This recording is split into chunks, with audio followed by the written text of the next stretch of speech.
Hi, I'm Brian Neylon, Group President at Dish. Thank you for your patience as we work with Nexstar to resolve this channel disruption. I wanted to provide you an update and answer specific questions that we are receiving from customers. I appreciate your candor, and I'm happy to be here to provide some insights and answers. The first question relates to who really removed the channel. This customer states, Nexstar says it's Dish, and Dish says it's Nexstar. And again, the customer ends up being the loser. And we have received similar comments like this. I want to let you know we did everything possible to keep the channels up while we continued to negotiate. Our team reached out twice on the day of the removal, and Nexstar ignored our offer to extend the contract. Now, in order to broadcast any channel, a contract needs to be in effect. If the contract expires, we are required to stop broadcasting. If we had continued to broadcast without a contract, we would be breaking the law and subject to fines. This is why the offer to extend was so important, but ultimately ignored by Nexstar. The second comment we have seen is, both Dish and Nexstar are saying they offered a fair deal. It's hard to tell who is right. I get it. A fair deal is something that is vague. I'd like to start out with some background details. In the 1950s, the government granted broadcasters, like Nexstar, the right to broadcast for free in exchange for delivering their programming for free to the public. Even today, Nexstar provides their channels for free to the public with an over-the-air antenna. The broadcasters made most of their money from selling advertising. Think commercials. Over the years, Dish and other satellite and cable companies partnered with the broadcasters to provide their signal to customers that couldn't get it with an over-the-air antenna. Dish didn't charge customers for local channels, and the broadcasters didn't charge Dish for the right to retransmit their signals to the public. In the early 2000s, broadcasters, like Nexstar, figured out a new way to make more money by charging cable and satellite companies to deliver their free signal to the public.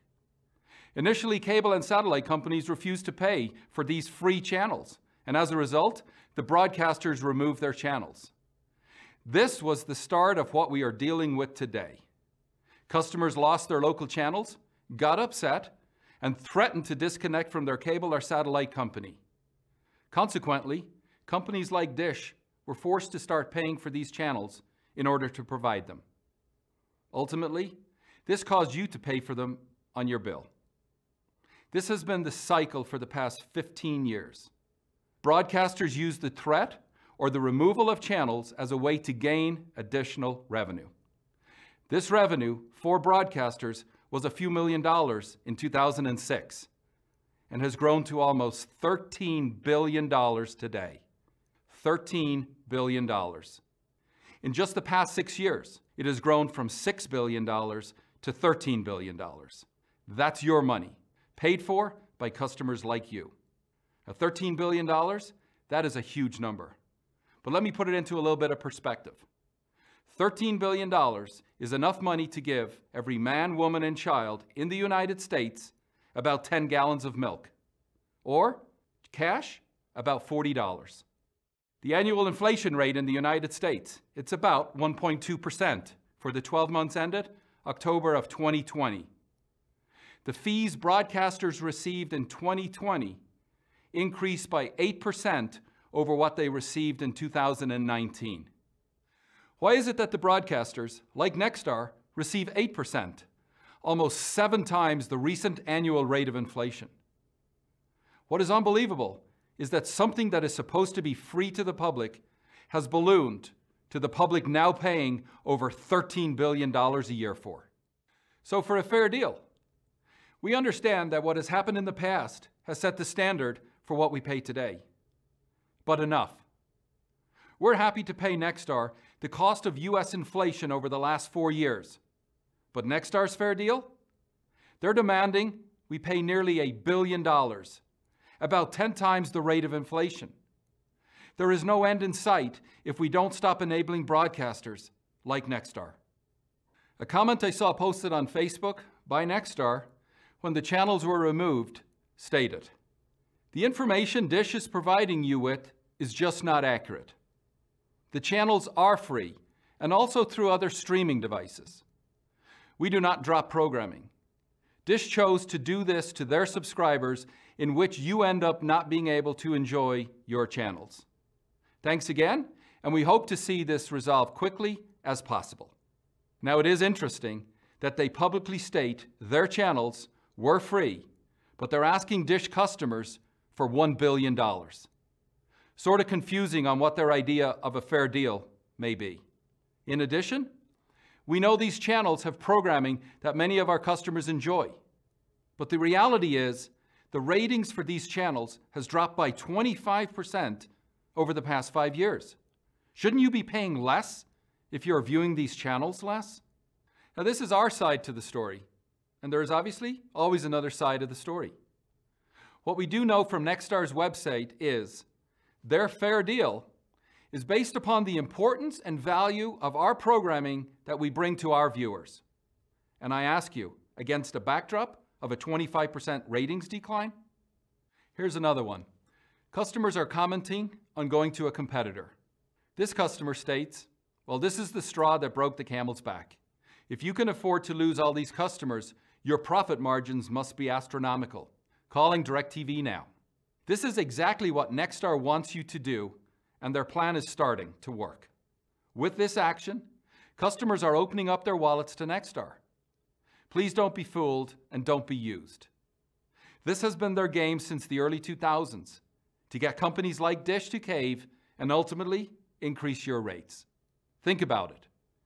Nexstar started messaging on their channels on Thanksgiving morning at 10 a.m. in every time zone. Why do you think they did this? Do you think their corporate offices were working on Thanksgiving Day? Probably not. This was a premeditated move to deliver the greatest punch while you were starting to watch the parades or football games. They had it all planned. Check out their station websites. Front and center, they are further agitating you by telling you that you will miss your NFL games and other programming. Take a minute and think, why are they doing this? Yes, they want to upset you, to put pressure on Dish to pay the $1 billion they want. And they've been doing this for 15 years. Another comment I want to address is, I'm hearing that Nexstar is telling our customers that we regularly take down stations. Nexstar is correct that we have contract negotiations on a regular basis. In fact, on average, we have one contract up every 2 days. And this year, we have successfully negotiated more than 180 contracts without any issues. Nexstar, on the other hand, does this with other satellite and cable companies, so that if you do switch, sooner or later, they will do the same thing to them. The stations that comprise Nexstar today have blacked out their channels 5 times in the last 5 years across cable and satellite. And as recently as last year, they removed their channels from DirecTV.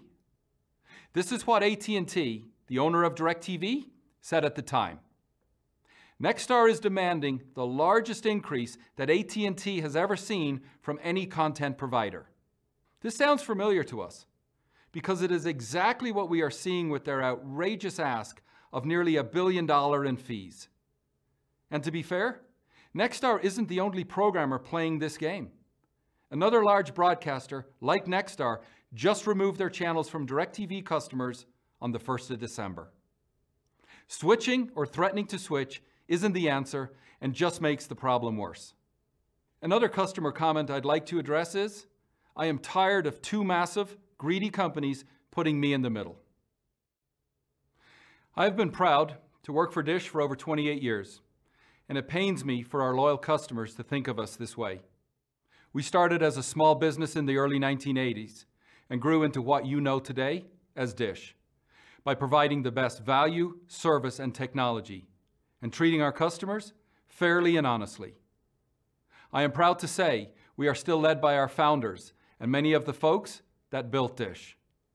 We value hard work and strong ethics and doing what is right for our customers.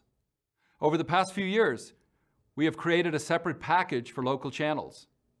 We are the only cable or satellite company that allows customers to remove their local channels from their subscription, saving money each month if they can receive the channels through an alternative means, such as an off-air antenna. We do this in order to provide choice and flexibility to you, our customers. In fact, Dish loses money when you buy our local channels package that includes programming from broadcasters like Nexstar. And Nexstar? Nexstar makes billions from selling what was supposed to be free. I'll let you judge who's greedy. I get it. This is only our side of the story, and we encourage you to reach out to Nexstar to understand their position. We have made it convenient for you to email or call Nexstar with information on dishpromise.com. Many customers have reported that when they call Nexstar, they automatically route their calls back to Dish without ever speaking to them. This makes you wonder if they have anything to say or if they even care to talk with you.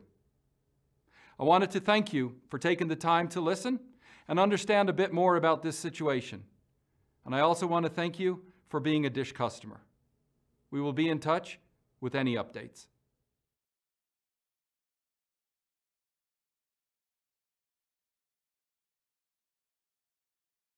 Hello, I'm Christina.